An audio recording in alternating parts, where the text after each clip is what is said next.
Hello साथीहरु, आज चाहिँ मैले टिकटकको यो 3 फिचरको बारेमा बताउन गइरहेको छु, जसमा चाहिँ अब हामीले यहाँ कुनै पनि अब भिडभाडमा छ भने अथवा कुनै पनि अब पब्लिक ठाउँमा टिकटक ओपन गर्दै हुनुहुन्छ भने अब त्यसमा चाहिँ अब सुरुमा नै प्ले साउन्ड आइरहेको हुन्छ। त्यो साउन्डलाई कसरी म्युट गर्ने र टिकटक अन गर्ने साथ कसरी त्यो साउन्ड अफ हुन्छ र त्यसलाई कसरी म्युट राख्ने भन्ने बारेमा छ। र अर्को चाहिँ अब हामीले कुनै पनि यहाँ भिडियो कुन भिडियो पहिला हेरेको थियो र कुन वाच गरेको थियो, त्यो पहिलाको वाच गरेको भिडियोहरू फेरि पनि हामीले पछि हेर्न सकिनेछ। र अर्को फिचर भनेको चाहिँ हामीले अब कसको भिडियोमा कमेन्ट गरेको थियो र आफ्नो भिडियोमा अथवा कुन भिडियोमा कमेन्ट गरेको थियो भनेर त्यस भिडियोमा अर्को चौथो एउटा भिडियो छ अब आफ्नो टिकटक एकाउन्ट कुनमा लगइन छ भनेर त्यसबारेमा जान्न चाहनुहुन्छ भने तपाईँ अब यस भिडियोलाई पुरा अन्तिमसम्म हेर्नु होला। यदि तपाईँ नयाँ हुनुहुन्छ भने च्यानललाई सब्सक्राइब पनि गर्नु होला र च्यानल सब्सक्राइब बटन तल अप्सनमा आइरहेको छ र सब्सक्राइब गरिदिनु होला। यदि नयाँ हुनुहुन्छ भने पुरानो हुनुहुन्छ भने भिडियोलाई पुरा हेरिदिनु होला। अब जाउँ मोबाइलको स्क्रिनतर्फ। यसरी आफ्नो मोबाइलको स्क्रिनतर्फ गइसकेपछि यहाँ टिकटकलाई ओपन गर्नु होला। जसरी अहिले मैले टिकटक ओपन गर्दाखेरि अहिले मेरो साउन्ड आएको छैन, जति पनि प्ले गर्दाखेरि मेरो साउन्ड आएको छैन किनभने मेरो यो अहिले म्युटमा छ। यसरी अब यो म्युटमा कसरी राख्ने भनेर तपाईँहरू जान्न चाहनुहुन्छ भने यो पहिला आफ्नो प्रोफाइलमा जानु होला र प्रोफाइलमा गएपछि यहाँ माथि 3 डट अप्सन छ, 3 डटमा जानु होला।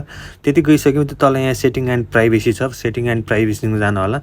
यति गइसकेपछि यहाँ तल एड्स भन्न मुनि प्लेब्याक भनेर देखाएको छ। यो प्लेब्याकलाई यो ओपन टिकटक अन म्युट भनेर यसलाई अहिले मेरो अन छ र अहिले यसलाई मैले अफ गरेँ, फेरि म अन गरेँ। यसलाई अनै राख्नु होला। यदि अन गऱ्यो भने तपाईँले कुनै पनि भिडभाडमा अथवा कतै पनि पब्लिक प्लेसमा टिकटक अन गर्दै हुनुहुन्छ भने तपाईँको साउन्ड म्युट हुन्छ र साउन्ड बज्दैन। यसलाई अन राख्नु होला। र अर्को फिचर भनेको यहाँ देखाएको छ कमेन्ट एन्ड वाच हिस्ट्री भनेर। यसलाई ओपन गऱ्यो भने यहाँ वाच हिस्ट्री आफूले पहिला कुन चाहिँ भिडियो हेरेको थियो र कहाँ आफूले हेरिरहेको थियो त्यो भिडियोलाई फेरि यहाँ हेर्न सकिन्छ। यसरी वाच हिस्ट्री गरेर यो पहिला मैले वाच गरेको भिडियोहरू हो।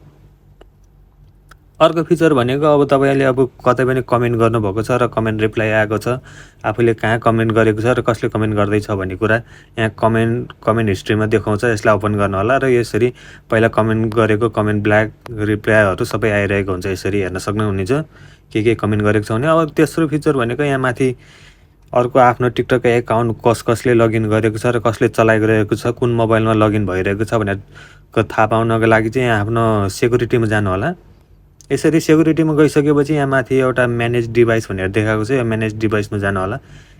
यति म्यानेज डिभाइसमा गइसकेपछि अब तपाईँको मोबाइल कहाँ लगइन भएको छ र कसले लगइन गरेको छ, कुन टाइममा, कति समयमा र कुन ठाउँमा, कुन मोबाइलमा लगइन भएको छ भने यसरी देखाउँछ। मेरो चाहिँ टिकटक एकाउन्ट दुईटामा मात्रै लगइन छ र मेरो एउटा ल्यापटपमा र एउटा मोबाइलमा मात्रै लगइन छ।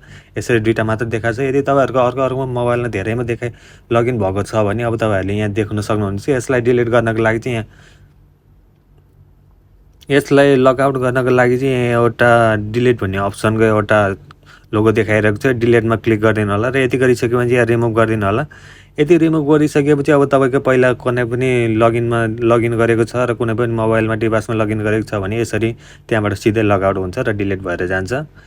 तपाईँहरूलाई यो भिडियो कस्तो लाग्यो? यदि राम्रो लागेमा च्यानललाई सब्सक्राइब गर्नु होला र लाइक, कमेन्ट, सेयर पनि गरिदिनु होला।